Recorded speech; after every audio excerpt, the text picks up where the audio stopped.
Hello my dear students, welcome back to my class. So आज हम पढ़ने जा रहे हैं lecture number 2, properties of charge. So charge की प्रॉपर्टीज क्या है? फर्स्ट प्रॉपर्टी है चार्ज इज ट्रांसफरेबल। आपके पास एक अनचार्ज बॉडी है और आपके पास एक चार्ज बॉडी है, ठीक है। जब आप दोनों को एक दूसरे के करीब रखोगे तो चार्ज क्या होगा? ट्रांसफर होगा। जैसे एग्जांपल लीजिए, जैसे एक नोटी बच्चा है और एक शांत बच्चे, अगर दोनों इकट्ठे बैठना शुरू कर दें तो जो शांत बच्चे वो भी क्या हो जाएगा? नोटी बन जाएगा, ठीक है। तो ये चार्ज को ट्रांसफर करने के लिए हमारे पास तीन वेज है। First is the conduction, second one is known as the friction and third one is known as the induction. So इस वेज को हम लोग नेक्स्ट वीडियो में डिस्कस करेंगे डिटेल में। तो सेकेंड प्रॉपर्टी की ओर बढ़ते हैं। Charge is always associated with mass. तो हमने लास्ट बार भी डिस्कस किया था कि जिस बॉडी के ऊपर चार्ज है तो चार्ज तभी होगा अगर उसके पास बॉडी के पास मास होगा। विदाउट मास उसके पास चार्ज नहीं हो सकता। Third is a very most important property, charge is conserved. So what do you mean by charge is conserved? This is the most important one. This means conservation of charge. आप छोटे होते पढ़ते हो, charge can neither be created nor be destroyed but it can be converted from one form to the another form. इसको हम लोग बोल सकते हैं that conservation of charge. Conservation of charge, इसको हम क्या लिखते थे छोटे होते? Charge can neither be created nor be destroyed, okay, but can be converted from one form to other। ये तो हम लोगों ने सब लोगों ने पढ़ी हुई है। Charge can neither be created nor be destroyed. बस इसको हम लोग क्या कर सकते हैं? कन्वर्ट की जगह आप क्या लिख सकते हो? ट्रांसफॉर्म लिख सकते हो। हम इसको क्या कर सकते हैं? ट्रांसफॉर्म कर सकते हैं, ठीक है। बट ये डेफिनेशन कहीं ना कहीं क्या हो जाती है? गलत हो जाती है। अगर आप जेई मेंस की प्रिपरेशन कर रहे हो, जेई मेंस में आपको ये डेफिनेशन आती है तो आप क्या लिखोगे? इसकी जो अनदर गुड डेफिनेशन है वो क्या है? That the total charge in the isolated system will be constant. जो टोटल चार्ज है आइसोलेटेड सिस्टम में, आइसोलेटेड सिस्टम होता क्या है? जिसके आसपास कुछ भी ना हो। तो आप लोग इसको क्या लिखोगे? The total charge on isolated system.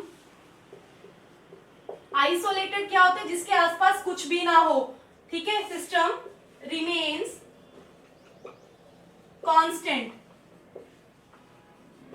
तो ये तो डेफिनेशन थोड़ी बहुत गलत हो जाएगी पहली वाली, कि हम इसको क्रिएट भी नहीं कर सकते हैं, चार्ज को डिस्ट्रॉय भी नहीं कर सकते। बट हम इसमें क्या देखेंगे कि हम चार्ज को क्रिएट भी कर सकते हैं और चार्ज को हम लोग डिस्ट्रॉय भी कर सकते हैं। सो बहुत इंटरेस्टिंग है। हम चार्ज को क्रिएट भी करके दिखाएंगे आपको और चार्ज को हम लोग डिस्ट्रॉय भी करके दिखाएंगे। आइए देखते हैं कैसे होगा। तो हम एक एग्जाम्पल से डिस्कस करते हैं। मान लीजिए आपके पास एक आइसोलेटेड बॉक्स है। आपके पास क्या है? आइसोलेटेड बॉक्स है जिसके आसपास कुछ भी नहीं है। उसमें मैंने मान ली मेरे पास कुछ चार्जेस हैं, तीन चार्जेस मैंने सपोज कर लिए। एक मैंने 1 कूलम का चार्ज लिया, एक 4 कूलम का और एक 3 कूलम का, ठीक है। तो आफ्टर सम टाइम कुछ इंटरेक्शन होगी इन चार्जेस के बीच में। तो कुछ इंटरेक्शन होने के बाद जो ये बॉक्स है इसके अंदर जो मेरे पास चार्जेस है वो कितने हो गए? 2 कूलम -3 कूलम। और आपको ये थर्ड चार्ज बताना है, ये चार्ज कितना होगा, ठीक है। सबसे पहले आपको मैंने अभी बताया चार्ज कंजर्वेशन के बारे में। जो टोटल सिस्टम है आइसोलेटेड सिस्टम, इसके जो इन बिटवीन चार्ज है वो क्या रहना चाहिए? सेम रहना चाहिए, ठीक है। जितना इधर चार्ज है उतना ही मेरे पास इधर चार्ज होना चाहिए। अगर इधर मेरे पास 5 कूलम का चार्ज है टोटल, तो इधर भी 5 होना चाहिए, ठीक है। काउंट करते हैं। 4 + 1 5 + 3 कितना हुआ मेरे पास? 8 कूलम, ठीक है। 4 + 1 5 6 7 8। टोटल चार्ज यहाँ पे कितना है मेरे पास? 8 कूलम है। -3 + 2 कितना हुआ? -1। तो यहाँ पे कितना चार्ज होगा? 8 बनाने के लिए यहाँ पे कितना चार्ज होगा मेरे पास? 9 कूलम। तो यहाँ पे भी 8 कूलम का चार्ज है। आफ्टर फ्यू इंटरेक्शन होने के बाद मेरे पास चार्ज 2 -3 और कितने बने? 9 बने। तो यहाँ से हमें क्या पता चल रहा है? That charge in an isolated system is always remains conserve. But जो मैं इंटरेस्टिंग बात करने जा रहे हैं वो ये बात है दैट चार्ज को हम लोग क्रिएट भी कर सकते हैं और चार्ज को हम लोग डिस्ट्रॉय भी कर सकते हैं। आइए देखते हैं उस फिनोमिना को हम लोग क्या बोलते हैं? Pair production. उस फिनोमिना को हम लोग क्या बोलते हैं? Pair production. पेयर प्रोडक्शन एक ऐसा फिनोमिना है जिसमें हम चार्ज को क्या करते हैं, क्रिएट करते हैं। इसमें हम लोग चार्ज को क्या करेंगे, चार्ज कैन बी क्रिएटेड। तो चार्ज क्रिएट कैसे होगा, ठीक है, आपको एक डायग्राम को देखना होगा अच्छे से। आपके पास क्या है, ये एक आपके पास फोटोन है, फोटोन बोल लीजिए या फिर आप लोग लाइट का कोई भी पार्टिकल बोल लीजिए, ठीक है, या एनर्जी बोल लीजिए या इलेक्ट्रोमैग्नेटिक वेव बोल लीजिए, ठीक है। जब ये लाइट या इलेक्ट्रोमैग्नेटिक वेव किसी न्यूक्लियस पे जाके क्या करेगी, हिट करेगी। हिट करने के बाद यहां से क्या निकलेगा, मेरे पास एक इलेक्ट्रॉन निकलेगा और उसका एक एंटी पार्टिकल निकलेगा, ठीक है ना। जो एक बंदा होता है उसका कोई ना कोई तो एंटी बंदा होता ही है ना। सिमिलरली इलेक्ट्रॉन का जो एंटी वन है वो कौन है, पॉजिट्रॉन है, ठीक है। पहले यहाँ पे कुछ भी नहीं था, ठीक है। जैसे ये वेव इलेक्ट्रोमैग्नेटिक वेव न्यूक्लियस को क्या करेगी, स्ट्राइक करेगी, तो हमें क्या मिले, दो चार्जेस प्रोड्यूस हुए। एक कौन है, इलेक्ट्रॉन है, और दूसरा मेरे पास कौन है, पॉजिट्रॉन है, ठीक है। तो हमें पता है जो ये वेव होती है, वेव पे जो चार्ज होता है, जो एनर्जी है, एनर्जी के ऊपर कोई चार्ज नहीं होता, तो इसका यहाँ पे टोटल चार्ज मेरे पास क्या है, 0 है, ठीक है। इलेक्ट्रॉन के ऊपर आपको पता है चार्ज कितना होता है, 1.6 इंटू 10⁻⁻19, ठीक है। इलेक्ट्रॉन है तो माइनस में आएगा ये। पॉजिट्रॉन के भी चार्ज कितना होता है, 1.6 इंटू 10⁻19, ठीक है। ये टर्म माइनस की है, ये टर्म प्लस की है, अगर दोनों को हम लोग ऐड करेंगे तो टोटल चार्ज इधर भी मेरा कितना हुआ, 0। सो हमें पता चल गया पहले कोई चार्ज नहीं था, अब क्या हुआ, दो हमें चार्ज प्रोड्यूस हुए। जो चार्ज प्रोड्यूस हुआ वो किस में प्रोड्यूस हुआ, पेयर में प्रोड्यूस हुआ, ठीक है बच्चों। पहले कुछ भी नहीं था, अब दो चार्ज मिले, वो भी हमें पेयर में मिले। पहले यहाँ पे लेफ्ट हैंड साइड पे वेव है, वेव की चार्ज क्या होते हैं, 0, ठीक है। यहाँ पे जो चार्ज मेरे पास प्रोड्यूस हुआ वो भी चार्ज क्या हो गया, 0। इसका मतलब क्या है, पेयर प्रोडक्शन में जो चार्ज तो हमें प्रोड्यूस हुआ, ठीक है, जो भी मैटर निकला उसका हमें क्या मिला, एक एंटी मैटर भी मिला, ठीक है, जो पहले वाले चार्ज को क्या करेगा, कैंसिल कर देगा। तो हमारा जो टोटल चार्ज है in an isolated system it will remain conserved, okay. अब देखेंगे यहाँ तो चार्ज हमारा क्रिएट हुआ, बट टोटल चार्ज क्या है हमारा, सेम है। आइसोलेटेड में क्या है, सेम रहेगा। अब हम देखेंगे चार्ज को हम लोग क्या कर सकते हैं, डिस्ट्रॉय भी कर सकते हैं। चार्ज को कैसे डिस्ट्रॉय करेंगे, उस फिनोमिना को हम लोग क्या बोलते हैं, पेयर एनहिलेशन। क्या बोलते हैं उसको, पेयर एनहिलेशन बोलते हैं। अगर हमारा चार्ज प्रोड्यूस हुआ, पेयर में प्रोड्यूस हुआ, ठीक है, पेयर में हुआ, अगर हम लोग चार्ज को डिस्ट्रॉय करना चाहते हैं तो वो भी किसमें डिस्ट्रॉय होगा, पेयर में। पेयर में क्रिएट हुआ, पेयर में ही डिस्ट्रॉय होगा। डिस्ट्रॉय को क्या बोलते हैं हम लोग, एनिहिलेशन। इसमें क्या हुआ, charge can be destroyed, charge can be destroyed, ठीक है। चार्ज कैसे है, अब क्या होगा, आपके पास क्या है, ये आपके पास क्या है, एक इलेक्ट्रॉन है, ये आपके पास क्या है, एक पॉजिट्रॉन है, ठीक है। Electron with negative sign, positive with positron, ठीक है। ये तो क्या है, बिफोर एनहिलेशन। जैसे ये आपस में क्या करेंगे, टकराएंगे, इलेक्ट्रॉन और पॉजिट्रॉन जैसे आपस में टकराएंगे तो हमें क्या मिलेंगी, दो एनर्जीज मिलेंगी। क्या मिलेंगी हमें, दो एनर्जीज मिलेंगी, ठीक है। पहले आपको पता है इनके ऊपर चार्ज के, इसके ऊपर -1, इसके ऊपर +1, तो टोटल चार्ज कितना हुआ, 0, ठीक है। जब ये दोनों टकराएंगे, इसके ऊपर -1 चार्ज है, इसके ऊपर +1 चार्ज है, तो टोटल चार्ज कितना हुआ, 0 हुआ। जैसे दोनों टकराए तो हमें क्या मिली, दो एनर्जीज मिली। क्या मिली हमें, दो एनर्जीज मिली। और हमें पता ही है एनर्जी की जो चार्ज होता है, एनर्जी के ऊपर चार्ज क्या होते हैं, 0 होते हैं। तो हमने क्या देखा, पहले भी चार्ज 0 था, उसके बाद भी हमें चार्ज क्या मिला, 0। तो हम देख सकते हैं चार्ज को हम लोग डिस्ट्रॉय भी कर सकते हैं, चार्ज को हम लोग क्रिएट भी कर सकते हैं। क्रिएट करने का प्रोसेस को हम लोग बोलते हैं पेयर प्रोडक्शन बोलते हैं, और डिस्ट्रॉय करने के प्रोसेस को हम लोग क्या बोलते हैं, पेयर एनहिलेशन बोलते हैं। सबसे मोस्ट इंपॉर्टेंट प्रॉपर्टी है। अगर आपको कोई बोले बच्चा charge can neither be created nor be destroyed, पर आप लोगों ने क्या बोलना है भाई, चार्ज को हम लोग क्रिएट भी कर सकते हैं, चार्ज को हम लोग डिस्ट्रॉय भी कर सकते हैं। वो पूछेगा कैसे, आप बोलोगे हम चार्ज को क्रिएट करेंगे बाय पेयर एनी प्रोडक्शन से, और चार्ज को हम लोग डिस्ट्रॉय भी कर सकते हैं बाय पेयर एनहिलेशन। सो अभी हमने 3 प्रॉपर्टीज डिस्कस कर ली हैं। हम 4th प्रॉपर्टी की बात करने जा रही हैं प्रॉपर्टीज ऑफ चार्ज में, दैट इनवेरिएंस ऑफ चार्ज। तो इनवेरिएंस का मतलब क्या है, दैट ये चार्ज स्पीड के ऊपर डिपेंड नहीं करता, वेरी नहीं करता। Charge do not very with speed. हम क्या लिखेंगे, charge do not very with speed. ठीक है, इनवेरियंस का मतलब है चार्ज स्पीड पे डिपेंड नहीं करता। ठीक है, मान लीजिए आपके पास क्या है, ये एटम है, एटम के अंदर क्या होता है, न्यूक्लियस। ठीक है, तो आउटर ऑर्बिट में ये न्यूक्लियस है हमारे पास। आउटर ऑर्बिट में एटम के कौन रोटेट करते हैं, इलेक्ट्रॉन्स क्या करते हैं, मूव करते हैं। ठीक है, अगर यहां पे सवाल आता है, इफ इलेक्ट्रॉन मूव करते हुए ऑर्बिट में अपना चार्ज इंक्रीज करे या फिर अपना चार्ज क्या करे, डिक्रीज करे। अगर इलेक्ट्रॉन घूमते घूमते घूमते घूमते अपना चार्ज या तो इंक्रीज करे या फिर अपना चार्ज वो क्या करेगा, डिक्रीज करेगा। ठीक है, बट जो न्यूक्लियस है इसका जो प्रोटॉन है, ये पॉजिटिव मींस प्रोटॉन, इसका चार्ज तो क्या है मेरे पास, कांस्टेंट है। तो हमने पढ़ा हुआ है कि जो एटम होता है ये क्या होता है, इलेक्ट्रिकली न्यूट्रल होता है। बट अगर इलेक्ट्रॉन घूमते घूमते अपना चार्ज कम करेगा या बढ़ाएगा अपना चार्ज, जो प्रोटॉन है इसका चार्ज तो फिक्स है। तो यहाँ पे वो बात क्या हो रही है, गलत हो रही है कि एटम क्या इलेक्ट्रिकल न्यूट्रल है, बट यहाँ पे एटम इलेक्ट्रिकली न्यूट्रल नहीं रहेगा। तो वो क्या होगी, बिल्कुल कॉन्ट्राडिक्शन आ रही है बात को लेके। तो हम लोग क्या बोलेंगे, charge do not very with speed, so invariance of charge is true. ठीक है, चार्ज वेरी नहीं करता but mass can very with speed. हमने फर्स्ट लेक्चर में बात की थी comparison between charge and mass, उसमें मैंने आपको बताया था बहुत इंपॉर्टेंट है। जैसे गौरी थी 4 कूलम का मास लेके कार में 100 की स्पीड पे गाड़ी को चला रही थी। ठीक है, तो उसका चार्ज वो भी 4 कूलम का ही रहेगा, जितनी मर्जी स्पीड पे वो कार को चलाएगी, चार्ज स्पीड से वेरी नहीं करता। अब फिफ्थ प्रॉपर्टी को डिस्कस करते हैं, क्वांटाइजेशन ऑफ चार्ज। क्वांटाइजेशन क्या होता है, जो चीज हमें डिस्क्रीट अमाउंट में मिले, किसमें मिले, हमें डिस्क्रीट अमाउंट में मिले। ठीक है, डिस्क्रीट क्या होते हैं, जो कॉन्टिन्यूअस ना हो, नॉट कॉन्टिन्यूअस। फॉर एग्जाम्पल मान लीजिए इस वीडियो को कितने बच्चे देख रहे होंगे, 8, 9, 10, 11, 12, 13, 14, 15, बट कोई ऐसे तो नहीं है कि बच्चा 12.5 बच्चे देख रहे हैं, नहीं ना।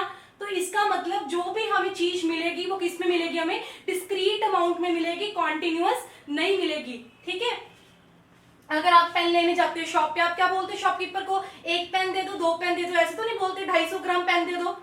ठीक है, तो वही क्या होता है, क्वांटाइजेशन का मतलब क्या है, जो हमें चीज डिस्क्रीट अमाउंट्स में मिले। ठीक है, नॉट कॉन्टिन्यूअस। आप शॉपकीपर के पास गए, आपने उसको बोला कि मुझे 0.7 इंटू 10⁻⁻19 कूलम का चार्ज दे दो, वो बोलेगा इतना तो चार्ज मिलता ही नहीं है। कितना चार्ज मिलता है, कम से कम 1.6 इंटू 10⁻19। ठीक है, ये ले लो चार्ज, या इसका डबल ले लो, या इसका ट्रिपल ले लो। ठीक है, या इसका 4 टाइम्स ले लो, मिनिमम से मिनिमम इतना चार्ज आपको मिलेगा। ठीक है, तो क्वांटाइजेशन क्या है, quantization is the discrete amount में मिलते हैं जो कॉन्टिन्यूअस नहीं होता। ठीक है, इसको डेफिनेशन क्या लिखेंगे, बेसिक डेफिनेशन है जो जेईई मेंस के लिए, क्या लिख सकते हैं हम इसको, basic definition.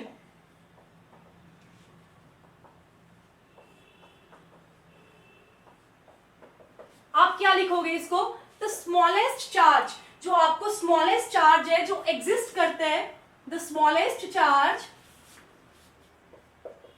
That can exist independently is the charge on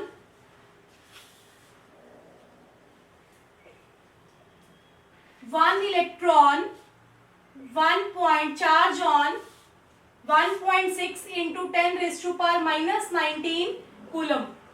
इतना चार्ज है जो क्या है, स्मॉल है, सबसे छोटा से छोटा चार्ज है जो इंडिपेंडेंट एग्जिस्ट कर सकते हैं। एक इलेक्ट्रॉन पे चार्ज वो कितना है हमारे पास, 1.6 इंटू 10⁻⁻19 कूलम। तो इस चार्ज को हम लोग क्या बोलते हैं, फंडामेंटल चार्ज। क्या बोलते हैं, फंडामेंटल चार्ज बोलते हैं। क्या बोलते हैं, फंडामेंटल चार्ज।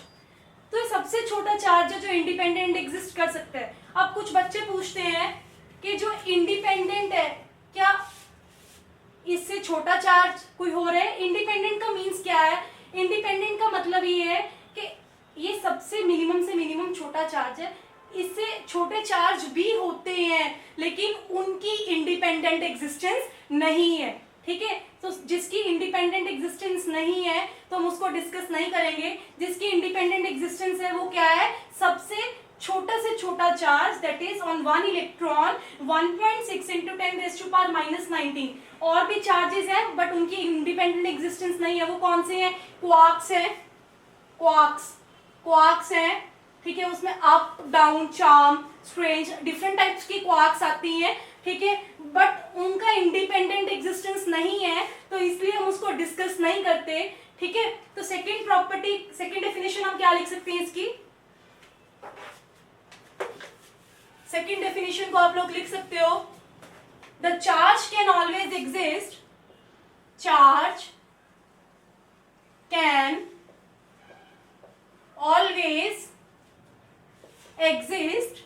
चार्ज कैसे एग्जिस्ट करता है, charge can always exist in integral multiple of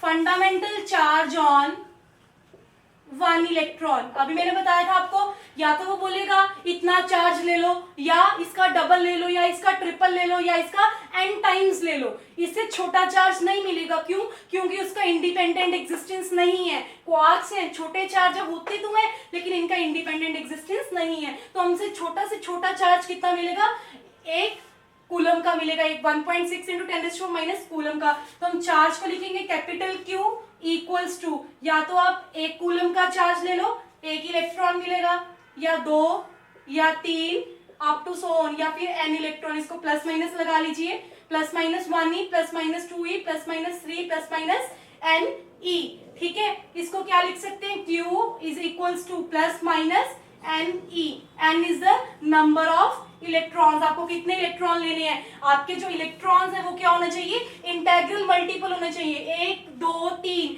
ऐसे नहीं है आप बोलोगे उसको 250 ग्राम दे दो, ठीक है। 1 2 3 ऐसे बढ़ने चाहिए नंबर्स में, ठीक है। इसका न्यूमेरिकल देखते हैं। Can a body have a charge of, एक बॉडी है जिसके ऊपर चार्ज का सिंबल क्या था, कैपिटल Q की आपको वैल्यू दे रखी है, आपने क्या निकालना है, ठीक है। आपको पता है चार्ज का फॉर्मूला क्या होता है आपके पास, +-ne। अभी मैंने बोला था चार्ज हमेशा किस में एग्जिस्ट करता है, इंटेग्रल मल्टीपल में एग्जिस्ट करता है, 1 2 3 4, ठीक है। तो चार्ज की वैल्यू मेरे पास कितनी है, 8 इंटू 10⁻⁻19 इक्वल्स टू n। आपको प्लस माइनस लगाने की कोई नीड नहीं है यहाँ पे, ठीक है। E की वैल्यू कितनी है आपके पास, 1.6 इंटू 10⁻⁻19 कूलम। 10⁻⁻19 और 10⁻⁻19 तो कैंसिल हो जाएंगे। जो 1.6 है इसको इधर ले जाएंगे, 8/1.6 इज इक्वल्स टू n। हमने नंबर ऑफ इलेक्ट्रॉन्स देखने हैं कि वो इंटेग्रल मल्टीपल आते हैं या नहीं आते। ये पॉइंट हटाएंगे, 0 ऊपर जाएगी, ये कितने पे जाएगा, 5 पे। तो n की वैल्यू मेरे पास क्या है, this is the integral multiple 5। तो इसका मतलब ये चार्ज हमें मार्केट से इजीली अवेलेबल मिल जाएगा, ठीक है। तो सेकेंड की बात करते हैं, Q is equals to Ne। Q की वैल्यू हमें पता है क्या है, 0.8 इंटू 10⁻⁻19। नंबर ऑफ इलेक्ट्रॉन्स हमें कैलकुलेट करने हैं, इलेक्ट्रॉन की वैल्यू 1.6 इंटू 10⁻⁻19, ठीक है। 10⁻⁻19 10⁻⁻19 तो कैंसिल हो जाएगा। अब क्या करना है, 0.8, ये 1.6 उधर मल्टीप्लाई में, इधर आके क्या होगा, डिवाइड हो जाएगा। 1.6 इज इक्वल्स टू n। तो यहाँ पे हमारे पास कितनी वैल्यू आएगी, 0.5, मतलब 0.5 इलेक्ट्रॉन्स n। 0.5 को हम लोग क्या लिख सकते हैं, 1/2 इलेक्ट्रॉन्स। ये क्या है, फ्रैक्शन में आ रहा है, हाफ, 1/2। ये चार्ज हो सकता है लेकिन हमें ये चार्ज मिलेगा नहीं, ठीक है। बिकॉज मिलेगा क्यों नहीं, क्योंकि इसकी इंडिपेंडेंट एग्जिस्टेंस नहीं होगी। तो ये क्या हमें मिल जाएगा, ये हमें मिल नहीं सकता, ठीक। सेकेंड न्यूमेरिकल देखते हैं। A particle have a charge of 10⁻⁻12 coulomb, ठीक है। किसी के पास चार्ज कितना उसके पास, 10⁻⁻12 coulomb. Calculate the number of electrons. आपको क्या कैलकुलेट करनी है, इलेक्ट्रॉन्स, n की वैल्यू कैलकुलेट करनी है, transfer to provide this charge, ठीक है। तो आपको चार्ज का फॉर्मूला पता है, Ne। चार्ज की वैल्यू कितनी है, 10⁻⁻12। n को आपको फाइंड करना है। इलेक्ट्रॉन की वैल्यू कितनी है, 1.6 इंटू 10⁻⁻19 कूलम, ठीक है। आप सारी इस वाली टर्म को इधर डिवाइड में ले आओगे, 10⁻⁻12 upon 1.6 into 10⁻⁻19 is equals to n। ठीक है, अब क्या करोगे, ये जो 10⁻⁻19 है और 10⁻⁻12 इसको ऊपर लेके जाओगे आप लोग, 10⁻⁻19 को ये क्या बन जाएगा 10⁻12 प्लस ये नीचे माइनस का था, ऊपर जाके क्या बनेगा प्लस का, अपॉन क्या है मेरे पास 1.6 इज इक्वल्स टू n। तो ये मेरे पास वैल्यू क्या आएगी, ये 10 पर कितना हो गया मेरे पास 7, 19 माइनस 12 कितना हुआ 7, अपॉन क्या है 1.6 इज इक्वल्स टू n। ये ऊपर लेके जाएंगे तो 10 बना, 10⁻1 और 10⁻7 कितना हुआ 10⁻8 अपॉन 16। ठीक है, 10⁻8 को आप कैसे लिखोगे, n is equals to 100 into 100 into 10⁻4। ये देखो 1 2 3 4, ये भी 4 है तो टोटल 80 है, नीचे क्या है मेरे पास 16 को आप क्या लिखोगे 4 इंटू 4। ठीक है, 4 1 4, 4 25 100, 4 25 100, तो 25 इंटू 25 कितना होगा मेरे पास 625 इंटू 10⁻4।